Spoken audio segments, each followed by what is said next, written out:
लाल सागर, जहां कभी सिर्फ व्यापारी जहाज और क्रूज शिप दिखाई देते थे और वहीं से इजराइल के लिए खौफ की लहरें उठ रही हैं। हूती विद्रोही अब पुराने तरीके से नहीं लड़ रहे। पहले वो लाल सागर में इजरायली जहाजों को ढूंढ ढूंढ कर मारते थे, टारगेट चुनते थे, निशाना लगाते थे और मिसाइल दाग देते थे। लेकिन अब खेल बदल गया है। हूती की निगाह सिर्फ पानी पर ही नहीं, अब जमीन पर भी है। यमन के पहाड़ों और तटीय ठिकानों में से वो मैप बना रहे हैं जहां कहां इजरायली मौजूद हैं। सिर्फ सेना नहीं बल्कि नागरिक ठिकाने भी। और जैसे ही लोकेशन फिक्स होती है, हमला हो जाता है। ये नया पैटर्न नेतन्याहू के माथे पर नई लकीरें खींच रहा है। नेतन्याहू जितना गाजा में फंसे हैं, उतने ही आक्रामक हूती हो गए हैं। तेल अवीव को अब सिर्फ डर हमास से नहीं, हूती का नाम आते ही अलार्म बजने लगता है।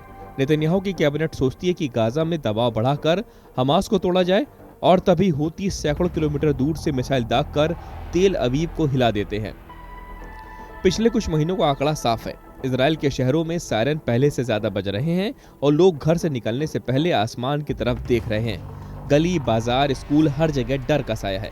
हूती का मकसद साफ है, इजराइल को कई मोर्चों पर थका दो ताकि नेतन्याहू न गाजा में जीत पाए न लाल सागर में। लाल सागर का ये नया युद्ध अब सिर्फ पानी तक सीमित नहीं है। ये जंग अब हर उस जगह फैल चुकी है जहां इजराइल मौजूद है।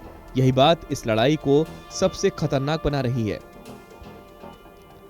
अक्टूबर 2023 से अब तक 100 से ज्यादा वाणिज्यिक जहाजों पर हमले हुए।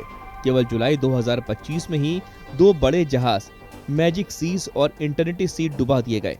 नवंबर 2023 में अब तक 4 जहाज डूबे हैं और अब एक जहाज जब्त किया गया है, जबकि कम से कम 8 नाविक मारे गए। पिछले महीनों में यह हमला एक नई उभरती रणनीति का हिस्सा है। जहाज खोजो, उन्हें लोकेशन पर निशाना बनाओ और मार दो। यहाँ खेल बदल चुका है। अब यही हुआ। हूती पहले जहाजों को समुद्र में खोजते, निशाना लगाते, हमलावर ड्रोन या क्रूज मिसाइल इस्तेमाल करते थे। लेकिन अब गहरी निगरानी, लोकेशन ट्रैकिंग और जनता की रक्षा का दावा, सबके बीच ये हमला बेहतर प्लान और ताजगी से लेकर आया है। टारगेटिंग का स्केल अब सिर्फ इजरायली पोर्ट्स तक सीमित नहीं है, बल्कि जहां यहूदी या कोई इजराइल से जुड़ा दिखे, वही निशाना। रणनीति पर काम हो रहा है। जब से गाजा युद्ध शुरू हुआ, हूती ने 145 से ज्यादा हमले किए।